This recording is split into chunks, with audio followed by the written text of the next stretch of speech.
ज्ञानिनामपि चेतांसि देवी भगवती हि सा बलादाकृष्य मोहाय महामाया प्रयच्छति। दुर्गे स्मृता हरसि भीतिमशेषजन्तोः स्वस्तैः स्मृता मतिमतीव शुभां ददासि।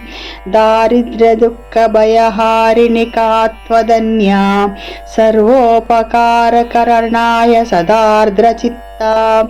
सर्वमङ्गलमाङ्गल्ये शिवे सर्वार्धसाधिके शरण्ये त्र्यम्बके गौरी नारायणि नमोऽस्तुते।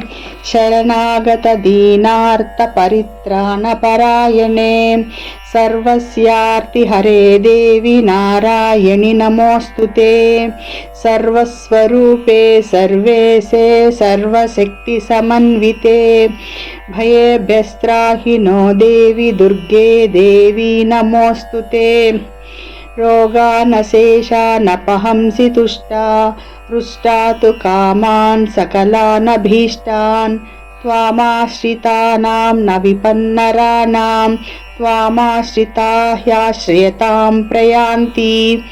सर्वाबाधा प्रशमनं त्रैलोक्यस्याखिलेश्वरी एवमेव त्वया कार्यमस्मद्वैरिविनाशनम्।